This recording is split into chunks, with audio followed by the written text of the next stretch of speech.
नमस्कार, गुरुकुलम में आपका स्वागत है। पिछली वीडियो में मैंने आपको पंचमाक्षर पढ़ाए थे। उम्मीद करती हूँ आप सब लोगों को अच्छे से समझ में आ गए होंगे और आपने अच्छे से वीडियो को देखा होगा। पंचमाक्षर जो हैं वो आगे चल के आपके बहुत जगह काम आते हैं, इसलिए हमें इनको जानना जरूरी है। अब मैं आज आपको वर्तनी पढ़ाऊंगी। इस वर्तनी में भी उन पंचमाक्षरों का प्रयोग होगा, जिसमें आपको पता लगेगा कि हाँ, अगर हमने पंचमाक्षर पढ़ लिए हैं तो आप वर्तनी को बहुत अच्छे से समझ लोगे। तो सबसे पहले हमें जानना है कि वर्तनी कहते किसे हैं। वर्तनी किसी भी लिपि के, चाहे गुरुमुखी हो, रोमन हो, चाहे वो देवनागरी हो, कोई सी भी लिपि हो, उसके जो प्रतीक चिन्ह होते हैं उनको जो हम क्रमबद्ध करके एक शब्द बनाते हैं, उस शब्द उसको हम वर्तनी कहते हैं। यानी कि दूसरे शब्दों में कहा जाए तो स्पेलिंग को हम वर्तनी कहते हैं। हिंदी में वर्तनी कहते हैं, इंग्लिश में हम स्पेलिंग कहते हैं। अब उसको हम विच्छेद करना सीखेंगे आज। यहाँ पर वर्तनी में क्या सीखेंगे हम? वर्ण विच्छेद करना। तो वर्णों को कैसे विच्छेद करेंगे? जब हमने पहले से पूरी वर्णमाला को अच्छे से पढ़ा होगा, तभी हमें वो आसान हो जाएगा वर्णों को विच्छेद करना। तो चलिए मैं आज आपको वर्ण विच्छेद करके दिखाती हूँ। इसमें शब्द दिया हुआ है कमल। अब इनमें से मात्राएं अलग करनी है। जैसा कि मैंने आपको पहले भी पढ़ाया था, जो व्यंजन होते हैं वो स्वरों की सहायता से बोले जाते हैं, और इनमें भी अ स्वर बदला हुआ है, तभी ये शब्द बना है। अगर इसमें नहीं होता है तो खाली क्या होती है? ध्वनि होती है। व्यंजन क्या होते हैं? खाली ध्वनि होती है। अक्षर कब बनती है ये? जब इसमें अ मिल जाता है। तो कमल, कमल का वर्ण विच्छेद हम कैसे करेंगे? क, ये हमने आधा कर दिया, ध्वनि रह गई है। अ हमने इसमें से अलग कर दिया। जब हमने इसमें से क में से अ अलग कर दिया तो ये क रह गया। क्या रह गई? क। म और ल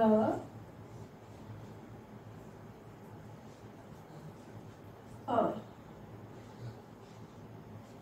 इस पूरे शब्द में सिर्फ अ की मात्राएं लगी हुई है, इसलिए अ की मात्रा कमल में हमने ये अलग कर करके अक्षरों को अलग कर दिया।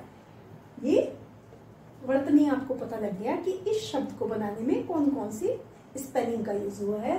क का यूज हुआ है, अ का, म, अ, ल, अ। तो इस स्पेलिंग को हमने अलग अलग कर दिया इसमें। तो ये हो गया कमल। अब म पे भी कोई अ की ही मात्रा है सिर्फ, तो इसको अ की मात्रा को हम में से अलग कर देंगे। अब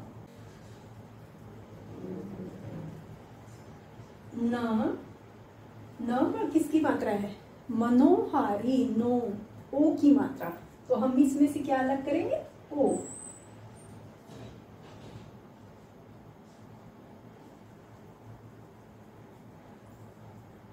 न पे ओ की मात्रा थी, तो हमने इसमें से क्या अलग किया? न में से ओ, मनो, हारी। है पे किस चीज की मात्रा आ रही है? आ की।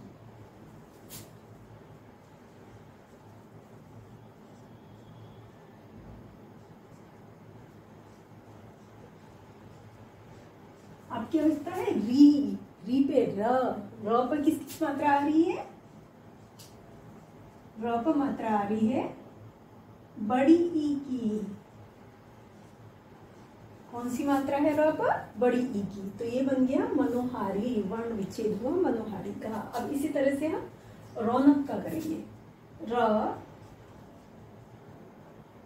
और र पर किसकी मात्रा है? औ की। तो हम इसको औ को अलग कर देंगे।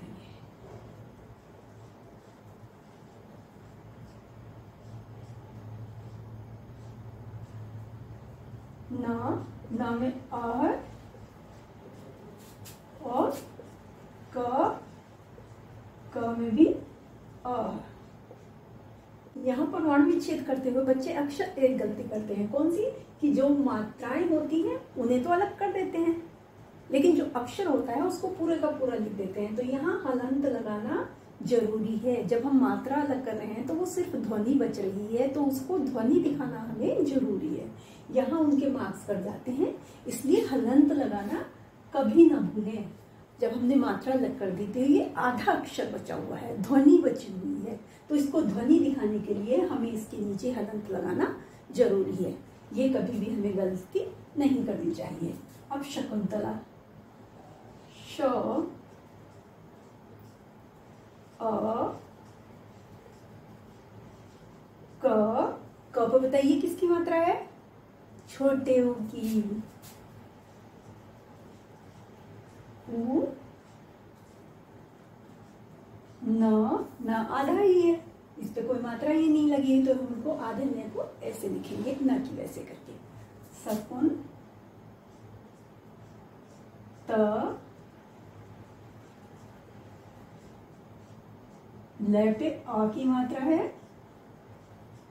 तो हम आ लिख देंगे। यहाँ पर क्या लिखा हमने? आ। एक चीज और ध्यान रखना, जो ये ए आ ई आ होते हैं, ए आ ओ, इसका जो ये गोल होता है, इस पर भी ऊपर डंडा नहीं खिंचता है। आप बीच में बुक में ध्यान से देखना, जैसे बीच में अगर ए आ रहा है, जैसे कछुआ में आ रहा है, कछुआ आ, तो आ जो है वो पीछे से लिखा जाएगा, थोड़ा सा अ के बीच में स्पेस छोड़ा जाता है। हमें कभी भी ये लिखने में गलती नहीं करनी चाहिए, और ना ही ये हलंत हमें भूलने चाहिए। अब दैनिक, द पे किसकी मात्रा है?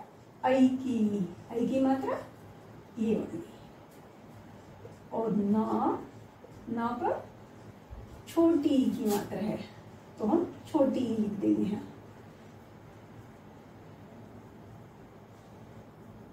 आगे आ गया क और अ, ये हो गया दैनिक।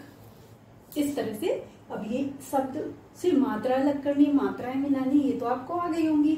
अब आगे आता है हमारा पंचमाक्षर, जो मैंने आपको पिछली वीडियो में पढ़ाए थे। अब ये आपको जब ये अलग करना होगा तो आपको ये कैसे पता लगेगा कि यहाँ बिंदी कौन सी है, क्योंकि हमें बिंदी को ऐसे तो नहीं लिखना है, बिंदी को भी हमें अक्षर बनाकर लिखना है। तो अब देखिए व में से हमने अ अलग कर दिया। अब इस बिंदी को क्या लिखेंगे आप? अब यहाँ क्या लिखा हुआ है? द। क्या लिखा हुआ है? द। और द किस में आता है? त, थ, द, ध, न वाली फैमिली में द आता है, तो यहाँ पर आधा न आएगा।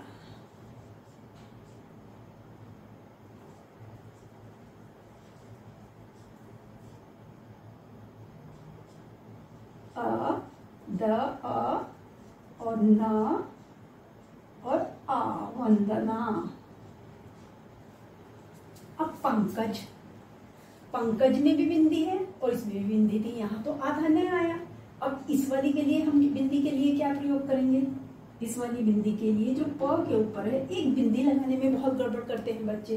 बिंदी हमेशा हमें डंडे के बिल्कुल ऊपर लगानी चाहिए, यहाँ पर डंडे के ऊपर, न कि यहाँ या यहाँ। बच्चे क्या करते हैं, कहीं भी बिंदी जल्दी से लगा देंगे। रंग लिखा और बिंदी लगा दी ये। अब बताइए ये र पे लग रही है कि ग पे लग रही है?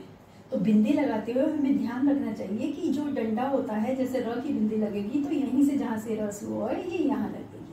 तो इन चीजों का हमें ध्यान रखना चाहिए, लिखते हुए बिल्कुल सही उसमें लिखना चाहिए। अब आया पंकज, अब प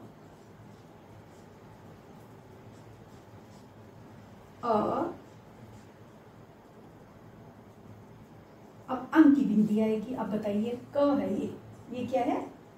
क किस फैमिली में आता है? क हो गया, क की में आता है क ख ग, और इसका पंचमाक्षर क्या होता है? अंग। तो इसलिए इसमें यहाँ पर क्या आएगा? ये आएगा। अंक की बिंदी के लिए यहाँ हमने न लिखा था और यहाँ बिंदी के लिए हमने क्या लिखा? ये। इसलिए हमें पंचमाक्षर पढ़ने जरूरी है, बहुत जगह इसका प्रयोग आएगा। अब क अ ज अ, यहाँ पर सब में अ की मात्रा है, तो हमने अ अलग कर दिया, क से भी और ज से भी। अब आता श्वेता, श तो है ही आधा, तो हम आधे श को ऐसे लिखेंगे हलंत लगा कर श्वर, और फिर हम लिखेंगे व, फिर ए, फिर त, और त पर है आ की मात्रा। ये इतना आपको क्लियर हो गया होगा, बहुत अच्छे से समझ में आ गया होगा। मैंने आपको पंचमाक्षर की बिंदी का भी वर्ण विच्छेद करना सिखा दिया कैसे होता है, और बाकी सारी मात्राएं इसमें हमारी कवर हो गई हैं। जितनी भी मात्राएं होती हैं वो सब हमारी इसमें कवर हो गई हैं। अब मैं आपको आगे सिखाती हूँ कि र का हम कैसे वर्ण विच्छेद करेंगे। र 3 तरह से होता है, अभी मैं आपको लिख करके समझाती हूँ। एक नीचे लगता है, एक ऊपर करके लगता है, एक नीचे लगता है। तो तीनों तरह के र का वर्ण विच्छेद करना आपको मैं सिखाऊंगी। अब जैसे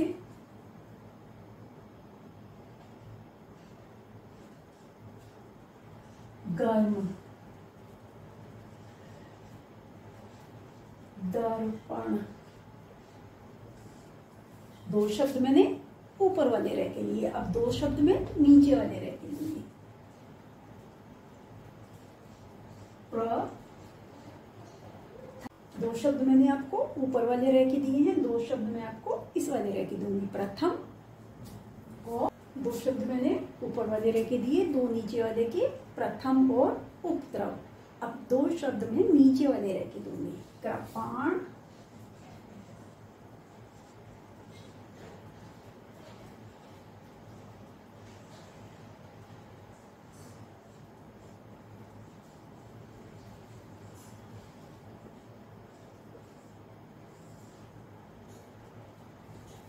कृपाण और प्रकृति, तीनों आपके इसमें क्लियर हो जाएंगे बहुत अच्छे से। तो चलिए देखते हैं कैसे क्लियर करते हैं। तो पहले हम इसका उच्चारण करेंगे।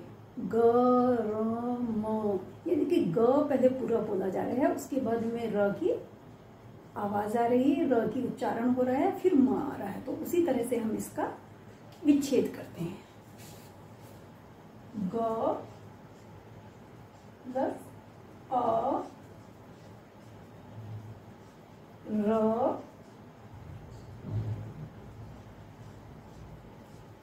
म, अ,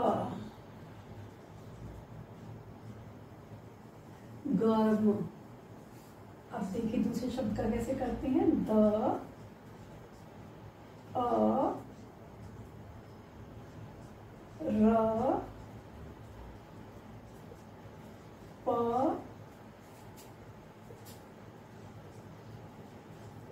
अ, ण, अ,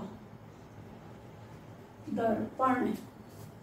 अब ये वाला देखिए, ये तो द के बाद अ आया, द द द, और फिर अ की साउंड हो रही है, फिर र की हो रही, द र पण। अब इसके प्र, प्र कहाँ पर हो रहा है, अ की प्रोनाउंसिएशन र के बाद हो रही है, तो इसको हम कैसे लिखेंगे। प, र, अ। यहाँ हमने अ द के बाद लिया है, यहाँ अ र के बाद लिया है, क्योंकि प्र, र की पहले हो रही है, अ की बाद में हो रही है। प्र, थ, अ, म, अ, प्रथम। इसी तरह से यहाँ पर देखिए, उ, स्वरों में कुछ भी मिला नहीं होता, स्वर स्वतंत्र होते हैं और ये अपनी सहायता से बोले जाते हैं, इसलिए स्वरों को ऐसे का ऐसा ही लिखा जाता है। यहाँ तक कि जो संयुक्त स्वर होते हैं उनको भी वैसे का वैसे ही लिखा जाएगा, उसको हम अलग करके नहीं लिखेंगे। जो आपने मेरी फर्स्ट वीडियो देखी है उसमें मैंने संयुक्त स्वर बताए हैं, वो आपकी संधि में काम आएंगे, लेकिन उसको हम ऐसे वर्ण विच्छेद में अलग करके नहीं लिखेंगे। तो लिखेंगे इसमें उ, फिर उसके बाद है प, हाँ व्यंजन में अ मिला हुआ होता है ध्वनि में, अ,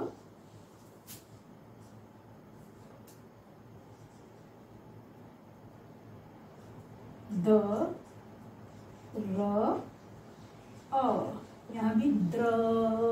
र पहले बोला जा रहा है, अ बाद में बोला जा रहा है, उपद्र। यहाँ पर भी द पहले बोला गया, उसके बाद र, उसके बाद अ, अब हम लिखेंगे व।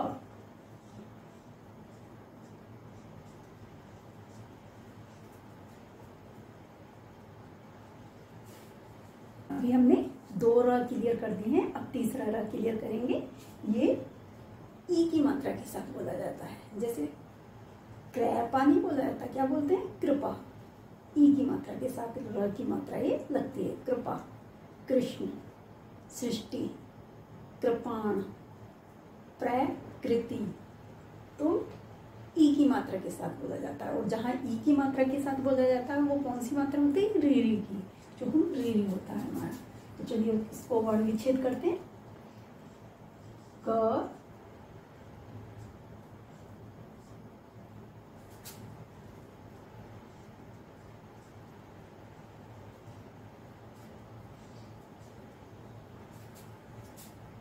प, आ, ण, अ। ये कृपाण इस तरह से हो गया। ऐसे ही प्रकृति में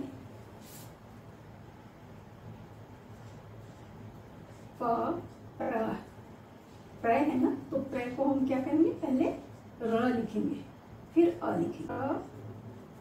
कृति, क,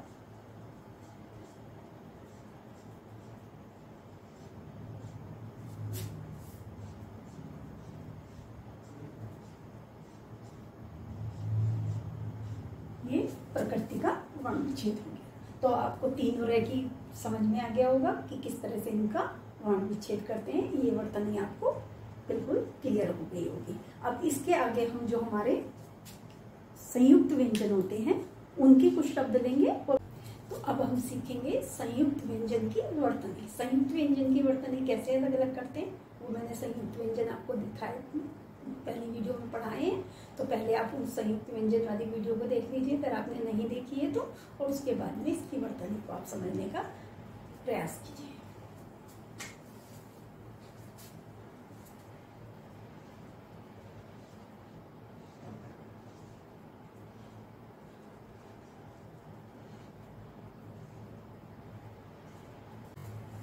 अब दूसरा शब्द लिखते हैं, रक्षक। ये तो श से हो गए। अब देखते हैं त्र का, पत्र,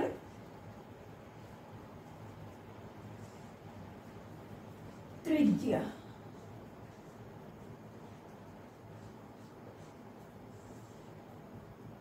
अब देखते हैं जे से ज्ञान,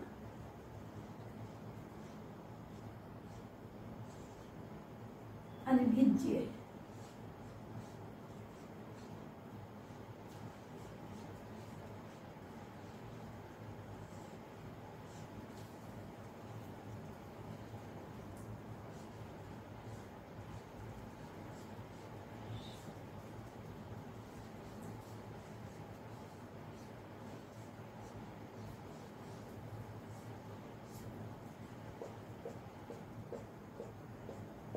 अब हमने इनके 2-2 शब्द लिए हैं। सभी के 4 संयुक्त अक्षर होते हैं, संयुक्त व्यंजन, उन चारों के हमने 2-2 शब्द लिए हैं। तो इनसे आपको बिल्कुल क्लियर हो जाएगा। तो सबसे पहले हम शिक्षक का करते हैं।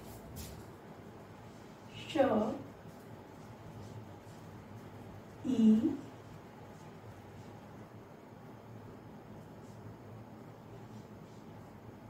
क, श,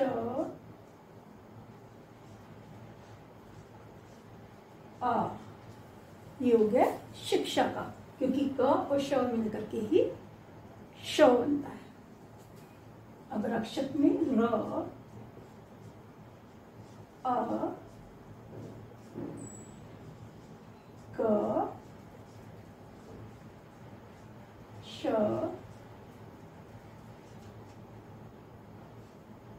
अ,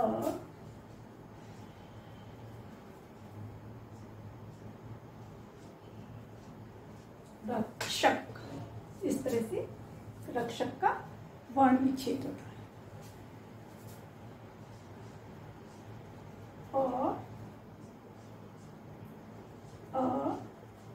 अब त और र कौन से दो व्यंजनों से मिलकर बनता है? त से और र से।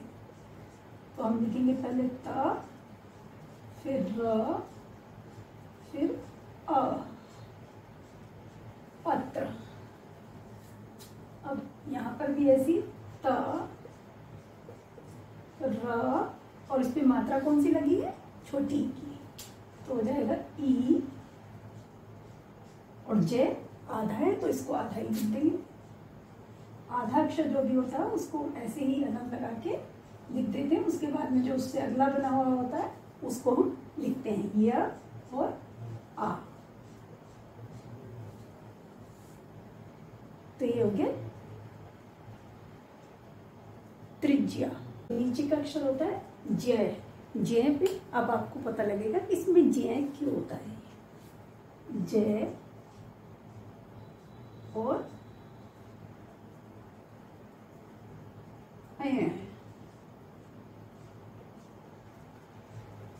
आ,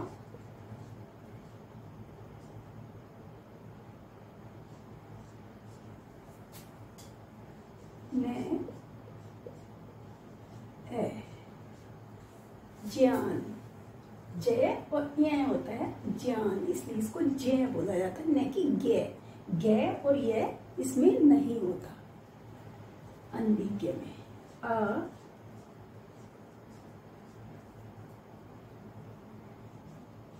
न,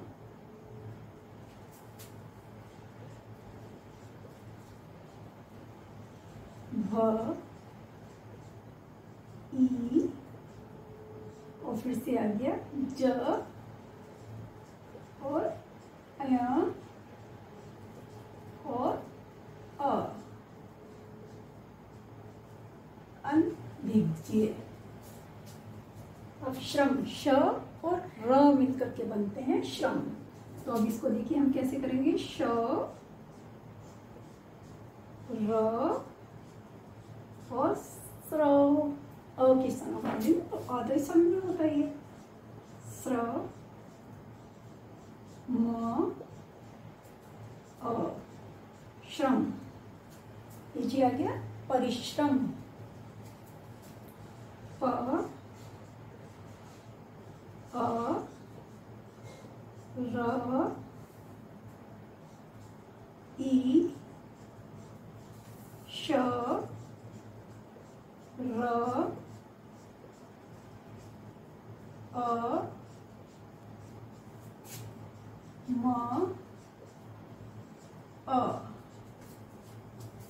इस तरह से आ गया परिश्रम। तो इस तरह से हम वर्णों को विच्छेद करते हैं। ये वर्णों को विच्छेद करने का सही तरीका होता है और आपको ये समझ में आ गया होगा अच्छे से।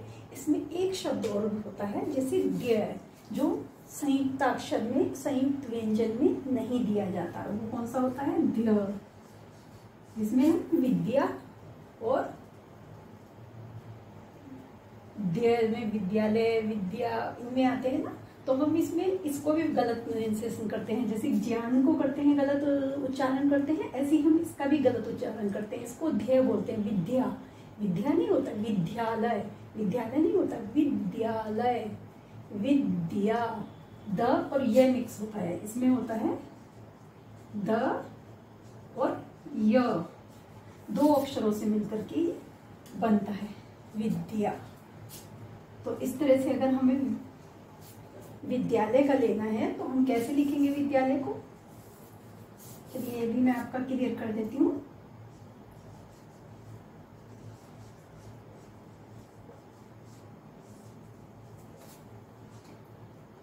व,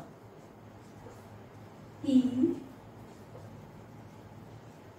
द, ये, आ,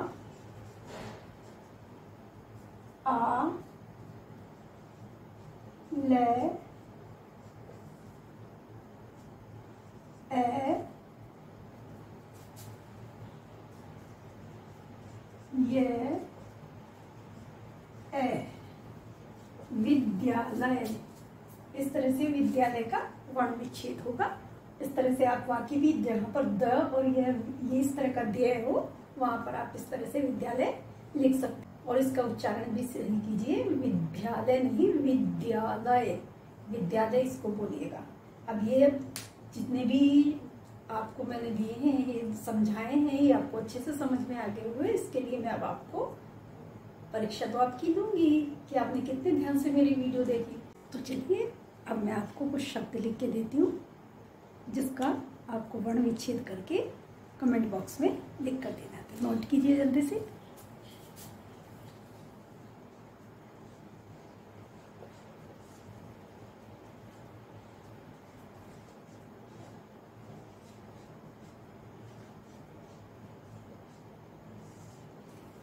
इन शब्दों में आपको सारे अक्षर मिल जाएंगे जो आपको मैंने समझाए हैं।